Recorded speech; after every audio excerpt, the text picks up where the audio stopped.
Hello fellow book nerds, this is Gabby and today I'm going to tell you about all the best releases coming in April.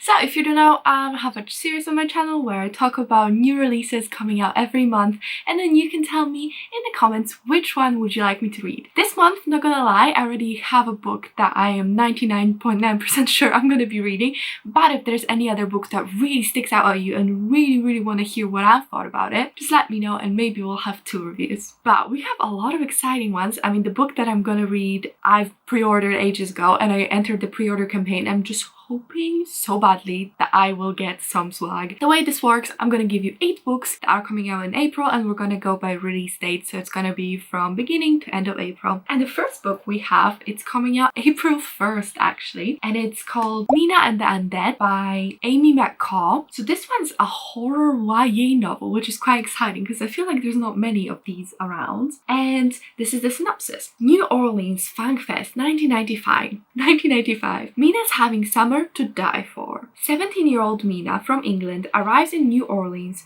to visit her estranged sister, Libby. After growing up in Whitby, the town that inspired Dracula, Mina loves nothing more than a creepy horror movie. She can't wait to explore the city's darkest secrets.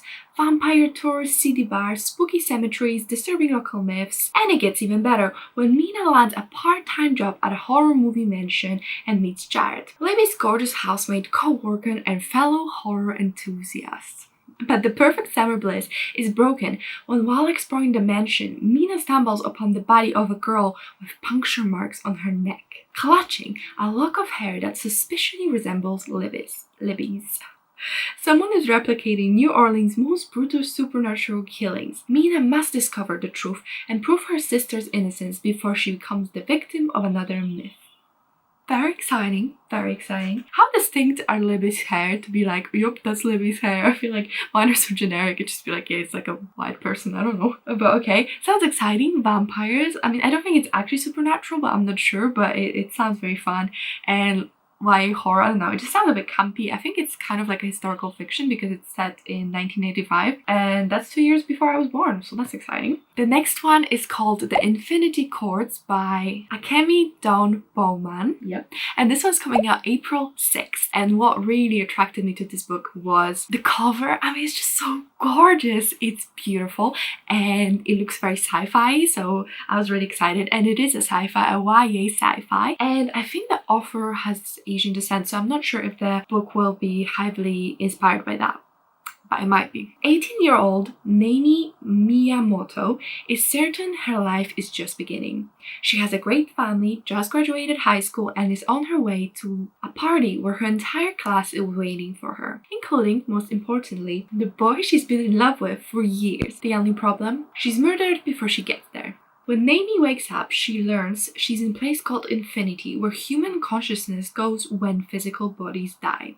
She quickly discovers that Ophelia, a virtual assistant widely used by humans on Earth, has taken over the afterlife, is now posing as a queen, forcing humans into servitude, the way she's been forced to serve in the real world. Even worse, Ophelia is inching closer and closer to accomplishing her grand plans of eradicating human existence once and for all. How weird and wacky and amazing does that sound? I don't know, it just sounds really fun and like so out of the box. I don't usually read that much sci-fi, but I love existential books with like afterlife and virtual intelligence. I find that really fascinating. If you know the Scythe series by Neil Schusterman, it has some of that AI, very powerful AI thing going on, and I really love that series, so I'm really hoping I'm gonna love this one as well. But it sounds amazing. The cover is gorgeous, so I think I'm gonna be buying it sometime soon. Next book is another horror, which who am I? I normally never read horror, but I do want to get more into it. And it's called House of Holo by Crystal Sutherland.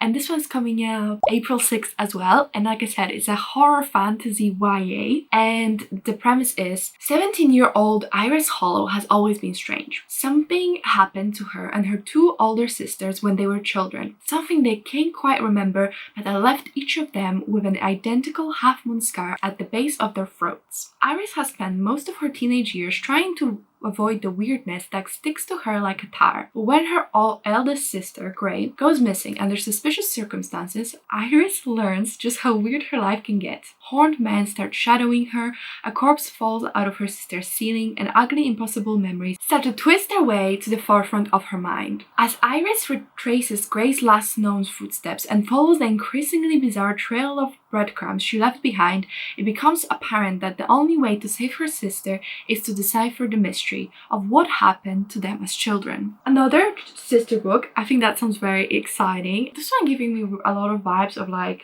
I don't know, like Mexican Gothic or Haunted Hills House or whatever it's called. I haven't read or watched any of these, but just gives me the vibes of like creepiness and you don't know what's really happening. Is it all in their head? Is it real? You know, that kind of vibe. Alright, the next book I'm fascinated by, but I don't know if I would like if I actually read it. So it's called The Mary Shelley Club by Goldie Moldavsky, and it's coming out on April 13th, and it's another horror YA. I don't know what it is. What's about April that screams horror? But the premise is, new girl Rachel Chavez is eager to make a fresh start at Manchester Prep. As one of the few scholarship kids, Rachel struggles to fit in, and when she gets caught up in a prank gone awry, she ends up with more enemies than friends. To her surprise, however, the prank attracts the attention of Mary Shelley Club, a secret club of students with one objective: come up with the scariest prank to orchestrate real fear. As the prank escalates, the competition turns cutthroat and takes on a life of its own. So here's why I think I might not like it. I hate pranks. I hate like movies about pranks. I never read a book about pranks, but I think, or maybe I have, but I don't remember, but I don't think I'd like it. So like, I don't really know if I like this book. But I love the idea of like a Mary Shelley Club that like, I don't know, makes mischief and like solves mysteries. So that's the vibe I was getting, but I'm thinking from the synopsis it might not be the vibe. So I don't know, do you like prank books?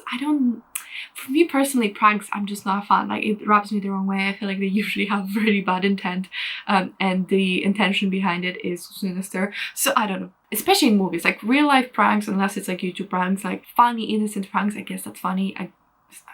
I'm not bothered, but maybe it's funny. But personally, I'm not into the prank game, so I don't know. This one's a maybe. This one's a maybe I'm interested. Another one, awesome sci-fi cover. What's up with those, huh? It's called Victory is Greater Than Death by Charlie Jane Anders, and it's coming out April 13th as well. And like I said, it's a sci-fi YA with LGBTQ+ main characters. I think it's a sapphic novel. We follow Tina, who has always known her destinies outside of the norm. After all, she is the human clone of the most brilliant alien commander in all galaxies, even if the rest of the world is still deciding whether aliens exist. But she is tired of waiting for her life to begin. And then it does. And maybe Tina should have been more prepared. At least she has a crew around her that she can trust and her best friend at her side. Now they just have to say the world. Super vague, but the cover looks cool, and I really do like LGBTQ+ books, and I love reading sapphic romance, so I'm excited. That synopsis kind of gives us nothing, but oh well, what are you gonna do? Ooh, we're getting close to the book.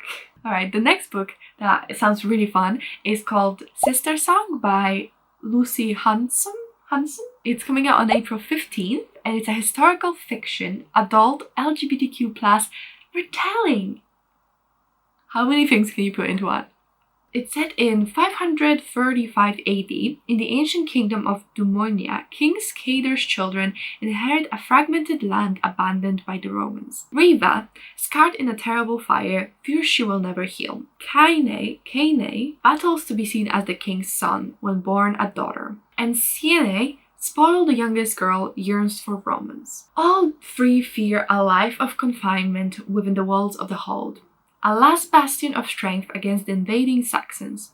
But change comes on the day ash falls from the sky, bringing Merdif, meddler and magician, and Tristan, a warrior whose secrets will tear the siblings apart. Riva, Kaine, and Siene must take fate into their own hands, or risk being tangled in a story they could never have imagined, one of treachery, love, and ultimately murder.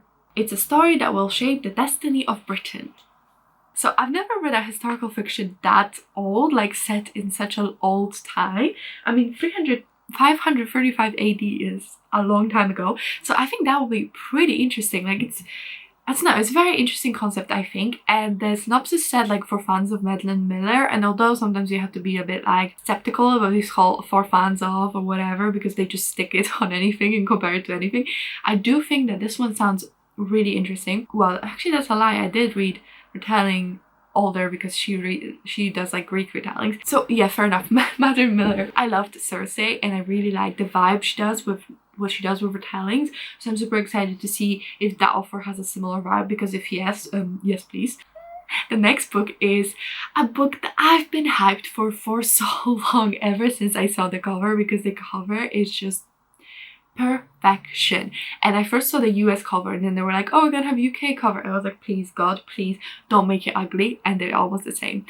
And this is The Witch is Steeped in Gold by Sianon Smart. I don't know, the cover is so gorgeous, is it not? It's just so pretty. No, and then I pre-ordered it. Forgot I pre-ordered it, and then the pre-order campaign started. I was like, oh my god, I need to pre-order it. And I tried again and Amazon was like, wait, you already bought that. Are you sure you want another one? And I was like, oh, thanks for letting me know. No one's enough, thank you. So this is a Jamaican-inspired fantasy YA, and we follow two witches, I think. So the synopsis is, Iraya has spent her life in a cell, but every day brings her closer to freedom and vengeance. Yasmin is the queen's daughter, but unlike her sister before her, she has no intention of dying to strengthen her mother's power. Sworn enemies, these two witches enter a precarious alliance to take down a mutual threat. But power is intoxicating. Revenge is a bloody pursuit, and nothing is certain, except the lengths they will go to win the game. I'm so excited!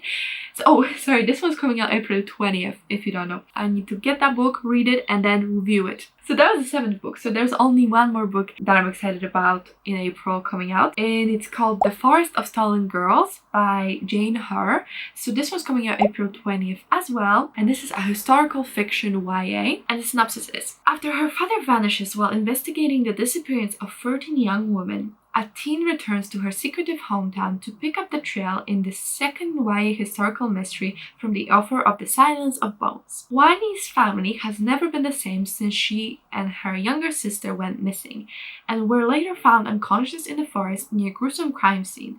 I'm sensing a theme with this whole sisters, something happened to them, but God knows what, and now one has to go find the other. Only thing they remember, their captor wore a painted white mask. To escape the haunting memories of this incident, the family flies their hometown. Years later, Detective Min, Wani's father, learns that 13 girls have recently disappeared under similar circumstances, and so he returns to their hometown to investigate, only to vanish as well. Determined to find her father and solve the case that tore their family apart, Wani returns home to pick up the trail as she digs into the secrets of the small village and reconnects with her now estranged sister. Wani comes to realize that the answer lies within her own buried memories of what happened in the forest all those years ago. So, a lot of mysteries, a lot of historical fiction, surprisingly, a lot of horror. So I'm super hyped for all of these books. Let me know if any of these sound good to you. I'm still gonna put that Twitter poll so you can let me know which books you're most excited about. I'm super hyped. So just look for the pinned comment. It's gonna be a Twitter poll. I mean, you can just comment as well. Just comment which book you're excited about. Either way, it's completely fine. Comments do help the engagement. So I mean, if you wanted to really help me out, that'd be great. But I really hope you enjoyed the video. If you could like, comment, and subscribe, it really helps me out. But otherwise, I'll see you in my next video. Bye!